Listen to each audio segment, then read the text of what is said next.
Welcome to More Than Our Story, where we strive to inspire by profiling incredible people. I'm Daniel Height, and today I'm joined by Lance A. Slatton. He's an influencer and thought leader in the healthcare and senior care sectors, and host of the award-winning YouTube show All Home Care Matters, dedicated to supporting and improving conditions for care providers. He also provides home care services through his company, Enriched Home Care, Enriched Home Life Care Services. Lance, welcome to the show. Thank you, Daniel. Thank you. It's a pleasure to be here. It's an honor to get to talk with you today. So, I've read through some of your past interviews, and one common thing I saw was growing up, you always thought you'd be a doctor. What was your Mm. inspiration there? Yeah, so for me, Daniel, I feel like my gift or, my talent, my, meant to be for my life was to help others. And one of the ways I always really felt like was a tremendous and positive way to help people is, they always say you can be the richest man in the world, but it doesn't mean anything if you don't have your health, right? And so I always want to help people in a healthcare type of way. And my mother was a nurse for many, many years. And, she worked for a old country doctor, and they just don't make them like that anymore.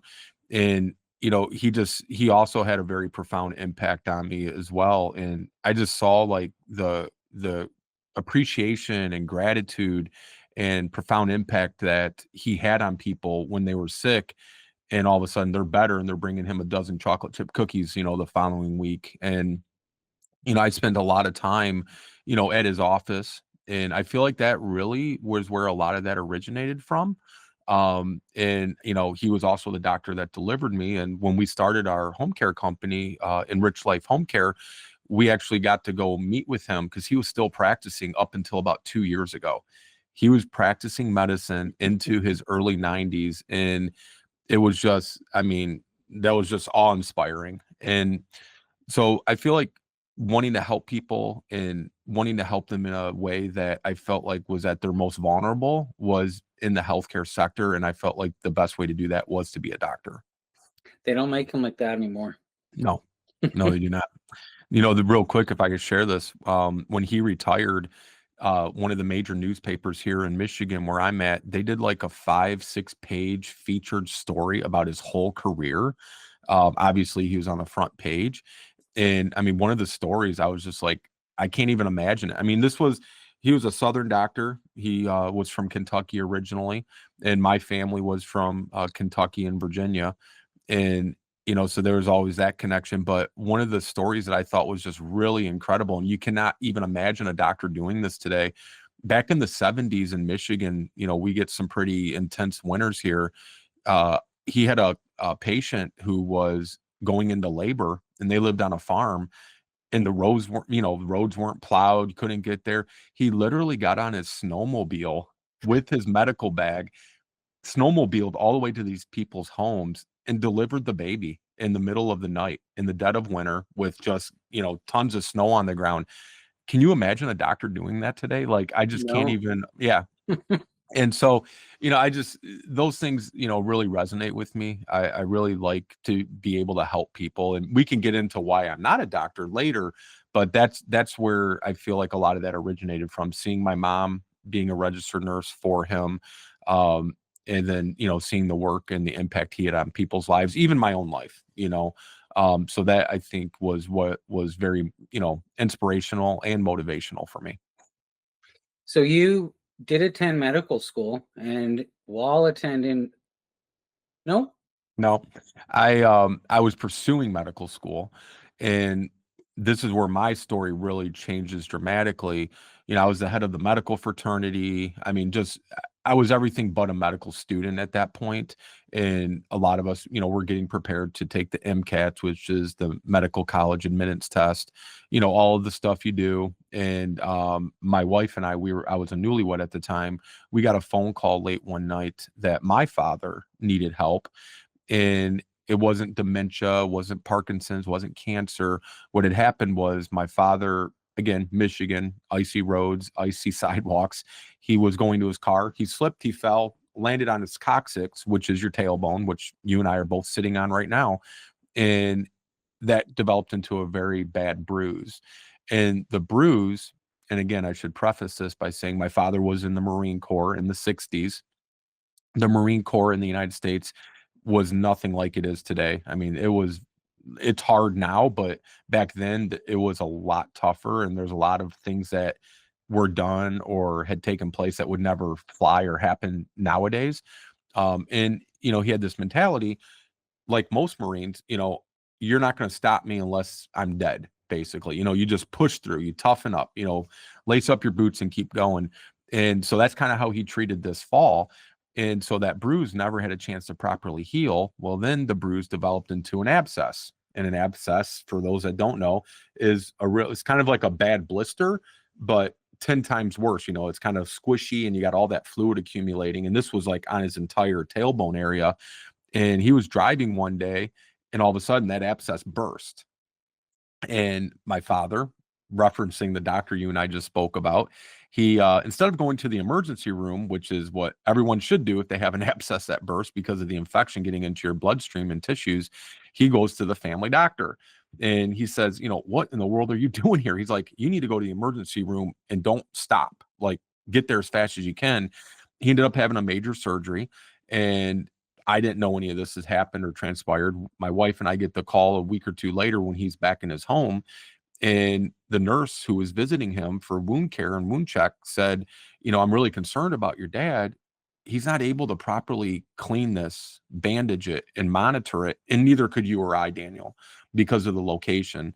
And she said, what I'd like to see is either he go into rehab for a couple of weeks or he come stay with your wife and you. And so we said, of course, he can come stay with us.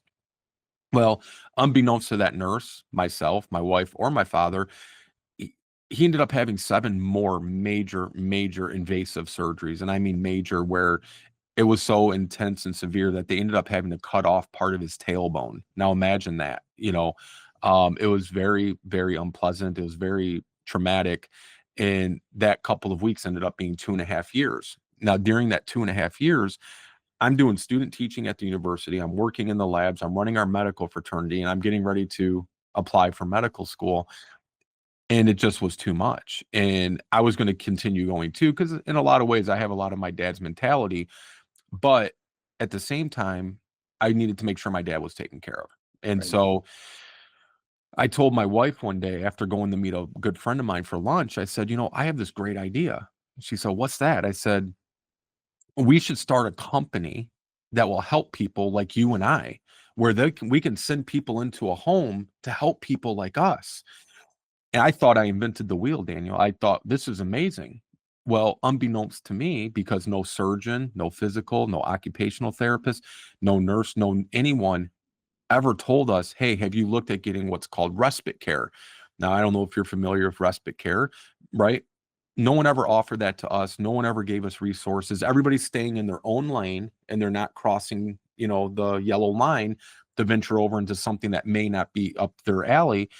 And so I thought I invented the wheel. We started researching it, discovered there's a whole $20 billion industry out there. And these services are all readily available, but they're only readily available if you're made aware of them or that that you have any idea they're out there. So we looked into it and we decided to start our own company. And so I changed career paths very quickly. And we started Enriched Life Home Care Services in, I believe, April of 2012, right around there. And last 5 years, we've been the #1 home care company in Michigan. And I don't say that to, pat myself on the back. I say that because going back to what I originally told you, I wanted to help people in the most impactful way that I could. And at the time, I thought being a doctor was the way. And believe me, that's still a wonderful way. Don't misunderstand me. But when I look at it now, I feel like we're having a greater impact on people and we're providing greater support than what you're getting in that 15, 20-minute doctor visit. I can't tell you the hundreds of families, Daniel, that, when they stumble and find out services like ours exist, they're like, why didn't the doctor's office tell us? Why didn't the nurse tell us? Why, a good friend of mine who works in DC, he was on our show once and he called it diagnose and adios. And I think that's really the best way of summing it up. You get that diagnosis, and that's all you really get at that point, you know? And so these families are left with this life changing event, but they're also left with nothing to help support that life-changing event. So they're going on the internet, they're going on shows, you know, and YouTube and all these things saying, "Where can I get help?" Because no one's prepared me for this. No one told me what's available. Very similar to my story and countless others out there. And so, just to wrap that up, when COVID approached, our company, what I'm very passionate about is going out into the communities, helping people with resources. We don't take a dime or a penny for it. We do dementia seminars that are a year long. And, these families and even healthcare professionals come because they're trying to educate themselves on resources and how can we help support families? How can I help my dad, my mom? And when COVID started approaching, and we were doing this from day one of our company, we made the decision. We said, we better stop all of these public events, and we better, for this, well-being of the public safety and health. And we just got to shut it down. In Michigan, the shutdown was for 2 weeks. Well, it ended up being almost 3 weeks here. So after the fourth or sixth week, our company is still operating because it's essential. I said, "How can we still help people?" So I heard a podcast one night and I said, "You know what? Maybe this is what we should do for a couple of weeks," not realizing it was going to turn into a few years. And so we started All Home Care Matters. And, the rest has been kind of just history since then. So, how did your own experiences caring for your father help create the core values that have become part of Enriched Life Home Care Services? I treat every single family like I wanted to be treated during those 2.5 years my father lived with us. I can relate to it firsthand. For us, Daniel, it's not just a business, it's not just an income, it's not just a revenue generator. It's really a mission, a ministry for us, if you will. I wrote my book last year, and people say, why don't you go on and promote it and I've done some stuff, but I didn't write it to get the attention or to get the book sales. I wrote it because I know somebody's going to have that book and it's going to be exactly what they need when they need it. And I wrote it from the lens of this is what I needed and what I wish I had during those 2.5 years. I might have continued the medical school pursuit. I might have, there might have been a lot of coulda, shoulda, wouldas. But at the same time, I was asked this just a month or two ago, and I'd never been asked this, which is interesting. And that's why it stands out. But this gentleman was also an MD, and he has a podcast, and he said, "So do you regret it?" And I said, "Well, regret what?" He goes, "Regret not finishing the medical school pursuit." And I said, "Wow." I go, "I've never been asked that before." I go, and truthfully, no. 'Cause I go, one, never even thought about it. So it shows you I don't regret it. But two, once my father got to the point where he had to be in a nursing home because he required IV antibiotics or basically every day, multiple times a day because of the infection. I go, I could have gone back and continued. I go, but when I found this way of helping people, it just feels a lot more meaningful. I hate having to go to funerals, but we've gone to so many funerals where we're especially invited by the family, and we've gone to, holiday parties that families have. I mean, one of our first ladies we ever helped, I'm a diehard baseball fan. This woman was in a nursing home, and it was before COVID. And the family, it was three sisters, and they all lived, scattered, so they weren't all local. But their mom was legally blind, but that was the only thing wrong with her. And they couldn't leave her alone at home anymore. So a doctor, just being uninformed, had said, "Well, then maybe it's time to put mom in a nursing home." And the family hated that. The mother hated it. And, she was declining rapidly because she felt like, okay, this is the end of my journey. I'm days away from dying, or, this is all I got left to look forward to. And they, one of the churches we worked with had told them about us. And so, they called us, we met with them, no promises, because we have to do an intake and an assessment of these people before we can even say we can help them. We met with them at this nursing home with their mom, and literally the only reason she was there was because she was legally blind. She had to leave her home and all of her nice things and just her comfort of her environment. And so we said, we can absolutely help her. And so we started helping her. And when we do an intake, it's not just about your medical history and your medications. It's also about, what made you you? What does Daniel love? What gets Daniel excited? What's your passion? What's your joy? And we incorporate that into the care we provide these people. And now, as long as we're able to, if your passion surfing, we probably can't incorporate that, but we'll try. And her passion was baseball. And so I didn't even miss a beat, didn't even give it a thought. I said, I love baseball. I said, well, once we get you home, once we get your mom home, I said, I'll come over and watch some baseball games with her. And they're like, oh, that'd be so nice. Kind of thinking I'm just saying that, right?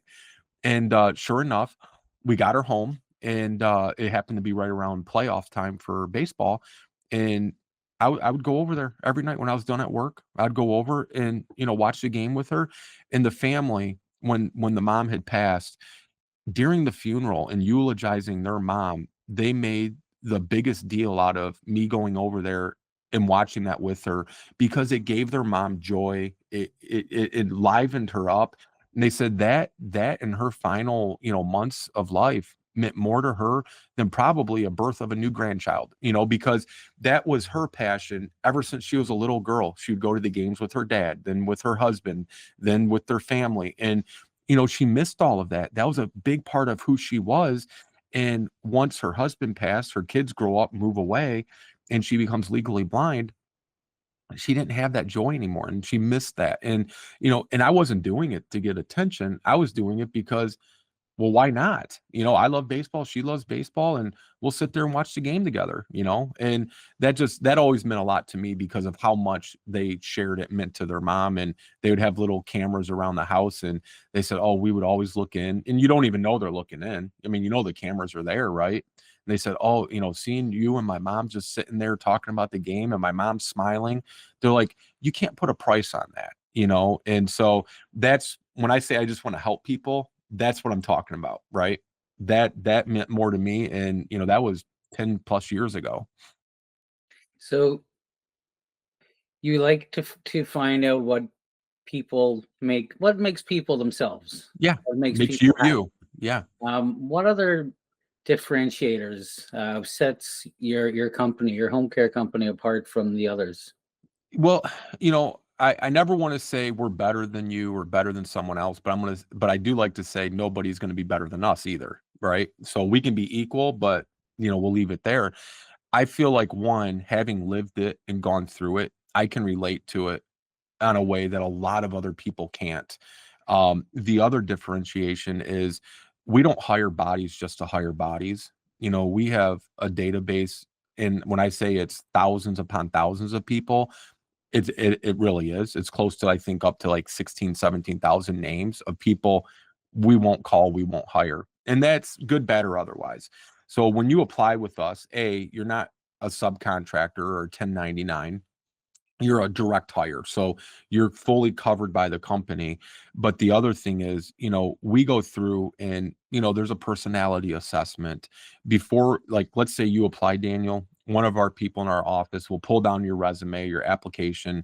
They're going to call you, and we have a form we fill out. It's called the pre-screening form. We're making sure you're crossing all the T's and dotting all the I's on that before we take your time or our time to have you come in for an interview. And then once you come in for an interview, then we get to really know the real person, because let's be honest, sometimes people aren't very truthful when they're initially called because they don't think anybody's really keeping track or going to remember. So if somebody will say, I can work Monday through Friday, 8 a.m. to 8 p.m., whatever the case may be. They come in, we do the interview. We're going to ask a lot of those questions again, just to see if the answers lined up. Then they'll say, well, I can only work Saturday and Sunday, noon to 4. Well, here you said this. So we look for things like that. And we also look at, are you coming in presenting yourself professionally, because these are professional jobs?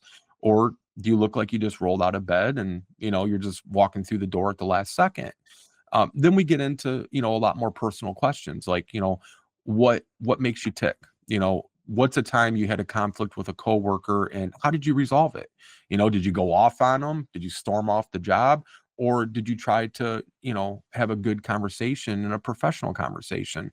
And I also think too, one of the things that really sets us apart is we treat the staff like they are rock stars. And, that's, I think, probably one of the biggest things. And by treating them that way, you're showing them their worth, they're not just, a body, right? A lot of these people that work in this industry, unfortunately, Michigan being one of the states that's non-licensed, they're taken advantage of. They're given promises that are never followed through on. And I've shared this story several times. It's probably been 6 months ago now, where we had a lady come in and went through the pre-screening form, looked great when she came in, professional appearance, had good communication, made eye contact when speaking, and all of her answers all matched up, lined up. She had the certifications and qualifications that she said she had. And we were going to have her come back for a second interview. And then we always ask, do you have any questions for us? Because we're asking you a lot of questions, and you're welcome. If you have questions, we want you to ask us. And she said, basically, well, how do I know what you guys are saying are true? Because we'll tell them about the employee benefits, the perks, the whys you want to work with us, and selling ourselves to them too, because they may want to take a different job somewhere else. And we want to say, we're going to be where you want to work at. And so I happened to be in on that interview, and I told her, I said, I'm going to tell you this. I said, I don't expect you to believe every single thing we've said. I go, that's okay. She said, well, the last place hired me and said it was a full-time job. And I waited around for 3 weeks and they never even called with work. They kept saying it's coming, it's coming. And a little insider tip, a lot of companies in this industry, what they do is they do what's called a mass hiring. They will hire as many people as they can, but it doesn't mean they have actual work for them. Why do they do that? Well, in our industry, you don't get to pick and choose when you're going to get a call where you're going to need to be hired or have work. So you call and say, I need help for my mom. We do all the paperwork. You say, when can you start? For us, it's usually about 5 to 7 business days. And if we don't have somebody on the roster that has availability in their current schedule to fill your need, we're going to have to hire somebody from the outside. I mean, that's just common sense. And so these companies, if they hired 30, 40 people within a couple of weeks, they don't have to go look for anybody. They're going to go through that tree of phone numbers, find the first person that's available, and then say, hey, congratulations, we're ready for you to start. Well, like you and I, we have bills to pay. Most people don't have the luxury of sitting around hoping and waiting that today's the day they're going to call and have work for me. So we only hire when we actually have work where you can start as soon as you get through your background checks, your screenings, your training, and your orientation. You're going to start and hit the ground running. But a lot of companies promise them these things and they don't deliver, because it's not to the employee's benefit or the candidate, it's to the company's benefit. But I feel like it ruins your reputation and you lose a little bit of credibility with these people. And once you lose your credibility with your staff, it's very hard to regain. So my key word and my key practice is always be honest and truthful. It can be good or bad, but always give them the honest truth, and they're going to respect you for that. I say, you may not always like what the truth is, but you're going to respect the fact, knowing when we tell you something, it is the truth and you can take it to the bank. So I feel like that really differentiates us. Do you look for any other qualities in people you hire? Well, we like them to have integrity. Integrity is probably our key word in our company, because we're going to be operating in full integrity. We want the same from our staff. We want people that have compassion. I would rather have somebody that's compassionate over somebody that's highly skilled, because you're highly skilled doesn't mean you're compassionate.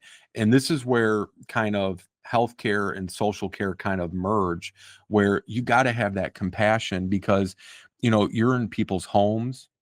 You're going to be dealing with them in a way that you wouldn't in a nursing home or a hospital, where you're going to have that intimate one-on-one with them until your shift's over. You can't go down the hall, sit at the nurse's station and, play on the computer until the call light comes on. You're with them continuously. That doesn't mean you have to sit by them the entire time. Sometimes they'll take them to lunch with a group of friends, and the person we're caring for, a little embarrassed, I don't want them to think I need help, that kind of thing. So what we do with safety, and it allows us to, we'll drop them off at the door, help them get in. They'll get seated with their friends at their booth or table. And then our staff will either go sit far on the other side of the restaurant, as long as they're within eye shot, Or some families will say, we give you permission, your staff can wait in their car. And then if something's needed, the client or the person we're helping will, text them or call them, because we want to respect their independence also. So, being a family caregiver, as I'm sure you're aware, can often come with a heavy emotional and financial burden. Yeah. How easy it in the state of Michigan is it to gain access to resources for any kind of therapies, really, whether it's yeah. Yeah. Unfortunately, are you in Canada, Daniel? I am in Canada, Yeah. yes. So that's one thing you guys got on us for sure.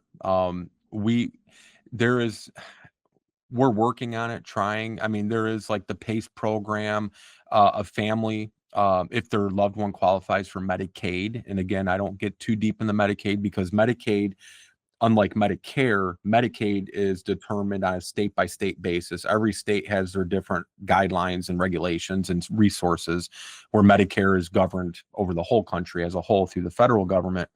But there's really not a lot of resources. If you like the PACE program I mentioned, that is an option. If you qualify for Medicaid, then you can't pay a company with that though. That means a family member has to be the one getting paid through the state. Very little money. Most families, it's not going to be, manageable, and you only get an allotted amount of time. So let's say your mother needed 24-hour care 7 days a week. The PACE program is not going to be a good option for you if she even qualified for Medicaid. And that's assuming you can take leave from work and get paid to take care of her. But let's say you only get 20 hours a week. There's 168 hours in a week. What are you going to do with the other 148? Um, we facilitate like 5-6 caregiver support groups. It's not licensed therapy, but it's very therapeutic for the caregivers, because these support groups are free to attend, and it's also allowing you to build. And the support isn't so much from us that's facilitating it, the support comes from the other people that are attending it. So on a Friday night, you're just at your wit's end, and you don't know what else to do. You might call one of your friends that you've made in that support group and be able to talk through it with them because they've lived it also. Um, but as far as like real therapy, now, I mean, if let's say again, I'll just pick on you, Daniel, if your mom needed help and you have, health insurance through your company, and counseling services may or may not be covered, I would assume so. You could go get therapy, through your health insurance. But as far as just like, here's a free resource, it's almost zero to nil out there for people, unfortunately. So I'm sure that's really what you're trying to focus on with your guide, with your podcast. You really kind of focus on making people aware of these various avenues with which they can Yeah. seek out these beneficial sources of Yeah. help. Yeah. Yes, absolutely. And I like to say, you know, our podcast and others like us, we wouldn't even be doing what we're doing if these resources was available. If people were getting that information instead of that diagnosis and adios, they would get what they need at the point of contact when they get that diagnosis, or from their healthcare team, and they're not getting it. So where do they turn? They turn to the internet, which is a good thing, but it can also be a bad thing. There's a lot of really terrible people that are putting terrible information out there, giving people false hope. We were offered a substantial amount of money about a year ago from a company that had the cure to Alzheimer's disease. Now, Daniel, if that company had the cure to Alzheimer's disease, they wouldn't even be thinking about wanting to come on our show. They would be hailed as heroes at, Washington, D.C., and having statues built about them, And so I fear for the people that get that bad information from people like that, because they're already dealing with an emotional, physical, and mentally draining, exhaustive time. And then you're just compounding it by getting bad information. Yeah. It's horrible to think about some of the ruses that people get caught up in. Yeah. Yeah. And that people can even do that to someone else. you know. So you're considered one of the top influencers in your sector. Other than dedication, perseverance, and really just not giving up, to what do you attribute that? Uh, Attribute being named that, or attribute Just what I being considered a top influencer, a thought leader. yeah. Well, the first time I was ever made aware of it was by Lori LeBay. Lori LeBay, who I think would be a wonderful interview for you as well, and I'm more than happy to do a connection with you guys. She she's been in the field for 20 plus years. She's been recognized by Maria Shriver, Dr. Oz, Oprah Winfrey. Her and I are very close, dear friends. We produce a show together called Conscious Caregiving with LNL, and I just have the highest regard for her. We were doing a show one day, or maybe she was interviewing me, and she said, "So you're known as the senior care influencer." I'm like, "What do you mean?" She goes, "Yeah, I don't think of myself as anything special whatsoever. That's why I will help anybody with anything." And she goes, "Yeah." She goes, "I mean, you don't realize it." And so I'd always credit her, and I say, she stamped me as the senior care influencer, and I just attribute it to, I guess, maybe the longevity that we've been doing it, though there's others that have been doing it longer. But I think, again, Daniel, for me personally, I don't have any, and I'm not saying others do, but I don't really have an agenda. You know what I mean? Like, I will do this until I can't do it anymore, or I can't for any reason. I just love doing it. I have my regular day job with running our company. This is something I really enjoy doing. It's my little flag going up the hill, because I want people to feel supported, and I want them to, at all possible, avoid having to go through what I went through, where, 2.5 years, you have to understand. And I know others have gone through similar situations, but for me, I'm newlywed. I'm finishing my education, and I was supposed to be helping my dad for 2 weeks. And again, I'm not complaining about it. I don't regret it. I don't have any issues with that. But how do people do that if maybe I was already working, right? Yeah. What if I had a job and my wife and we didn't have children at the time? What if my health insurance was what we relied on for our family? What if, all this, the bill paying, like, there's people who that situation would have been a lot more devastating than it was for me, even though it was difficult. Um, 2.5 years, sometimes 4 or 5 days a week, the wound care nurse was coming to our house, multiple surgical appointments, multiple surgeries, all this stuff. And not one time did anybody ever point me in the direction of resources, not only just for me, but also for my father. And he was a veteran too, you know, and but the sad thing is, all those years ago, it's not that dissimilar today, and so there's so much work to be done, and just helping to support these, 64 plus million unpaid family caregivers. And not only that, sometimes they're elderly. I know people in their 60s, 70s taking care of a parent in their 90s. Their health isn't all that great. And then you compound that with the emotional and physical toll of caring for that loved one. Their health is suffering also. I mean, it's just a vicious cycle.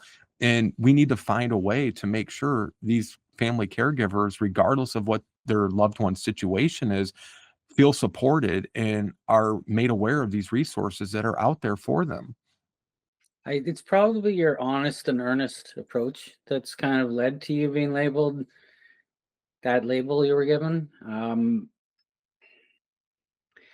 What are some major misconceptions about being a family caregiver that you would like to address? Yeah. Well, I think one of them, I mean, it ties into misconceptions that family caregivers have, because we hear this one all the time. Well, if I can't take care of my loved one, I'll just have them go in the nursing home. They have Medicare. Doesn't work that way. First, you have to be admitted into the hospital in the States for 72 hours before Medicare will then pay for you to have a 20-day stay in a nursing home or rehab facility, whatever you want to call it. After that, unless some people will have extra, supplemental coverage. They can maybe get 90 days or 100 days. But after that, I'm like my dad's situation. He wasn't, once he went in, he wasn't coming out. How are you paying for that? Nursing homes aren't free. It's just a short period of time. You have no cost. And so for my dad, he had to get enrolled into Medicaid, and Medicaid, people also have a misconception about that, oh, well, we'll just get Medicaid. You get into a very slippery legal slope there as well, because sometimes families will think, so Medicaid, right? They basically, you got to spin down. There's only certain things that are protected. My dad was getting a very, very generous pension every month. Okay. I won't say the amount, but it was extremely high. And even with that pension, he could not afford out of pocket to pay for his continuity of care in the nursing home. So he had to go and spin down. Well, he didn't, but the social workers had to help him spin down that money to qualify to get him into Medicaid so he could continue staying in the nursing home. There was no other option. I always say if he didn't have to be in the nursing home, he never would have been. I mean, we would have gladly kept him at our house. People think Medicaid's free also. My dad ended up getting $60 a month out of his entire retirement pension. Every month he only got $60. The rest of it went right to the nursing home. That's your life savings, right? And the other misconception about that is people think, okay, let's say my dad had, $200,000 in the bank, right? Which he didn't, but just as an example, use any dollar amount you want. Families will think, well, you know what, we're going to get him a Medicaid. So what we'll do is we'll just go to the bank, withdraw that money, put it into our account. And then that's the loophole. That's not a loophole. They will find that out because it's I think a 7-year look back right now. I could be wrong, so don't quote me, but I believe it's a 7-year look back. Any financial transfers that aren't done appropriately or in the right way, I always say contact a elder law attorney because they can help you the best way for your situation when preparing for this and to protect these assets. They will find that money. You will have to pay it back, and there might be interest and penalties on top of it. So you're not getting away with anything. It's impossible.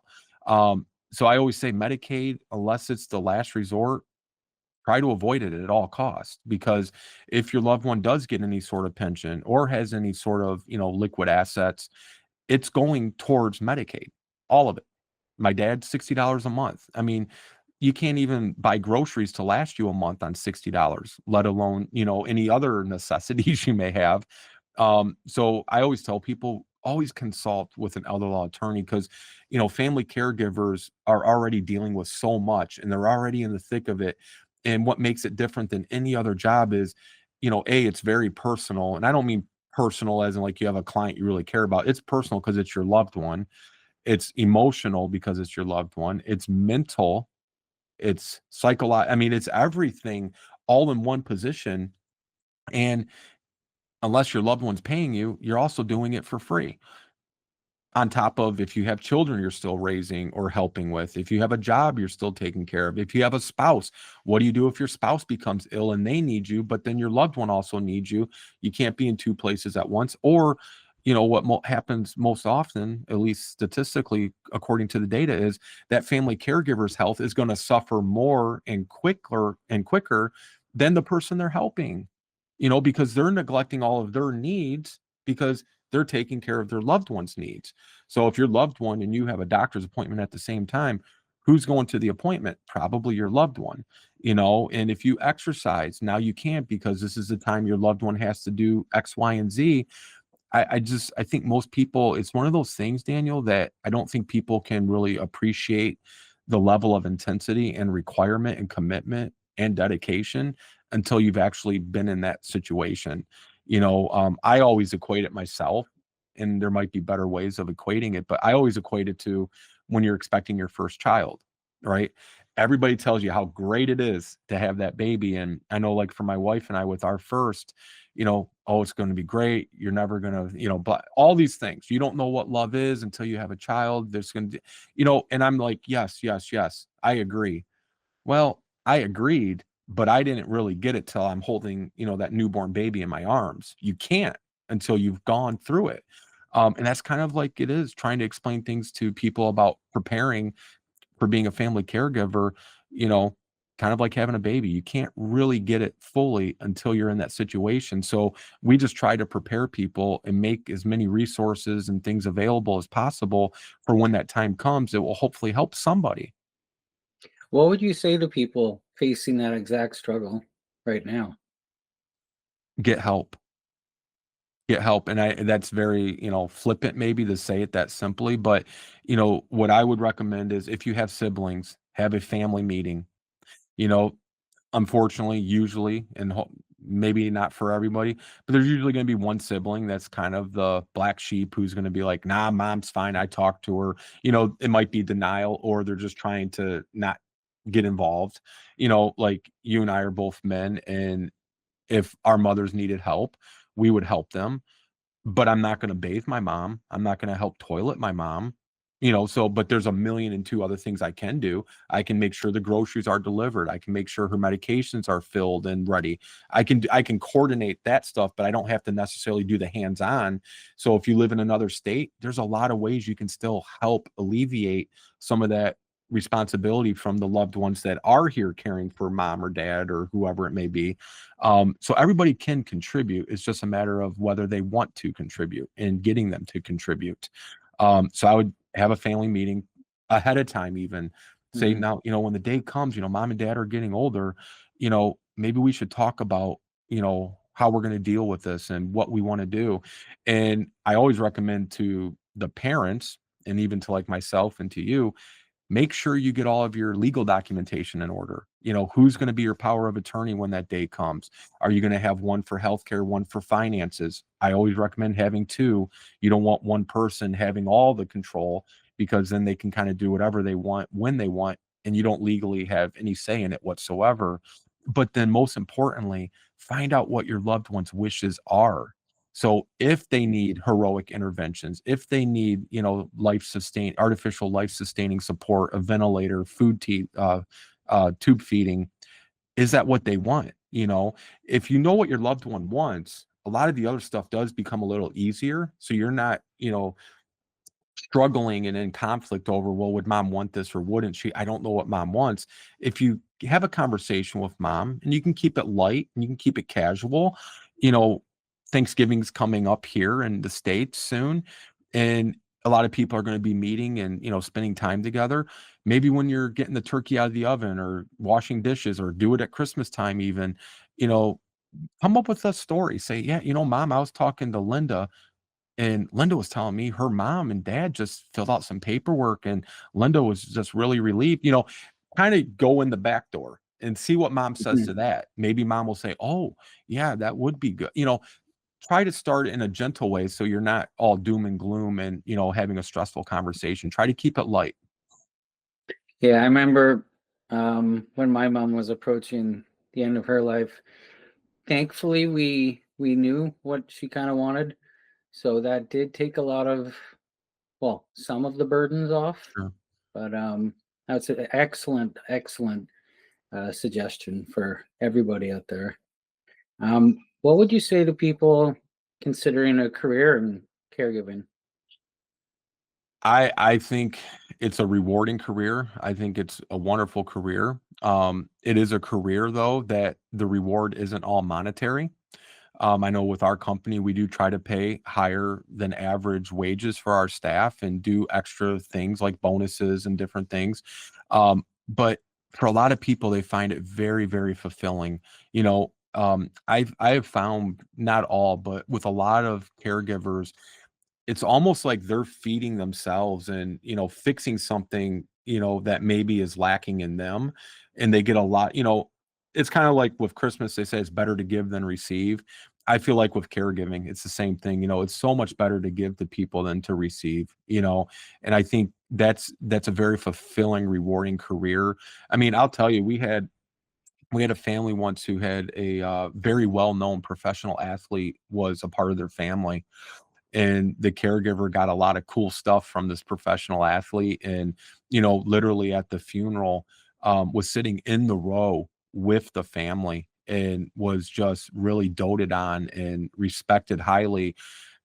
you're not gonna get that working in a facility. You're not gonna get that, I don't think, in any other walk of life as far as jobs go, because it is so much different and it's such a different animal than any other profession that I personally can think of.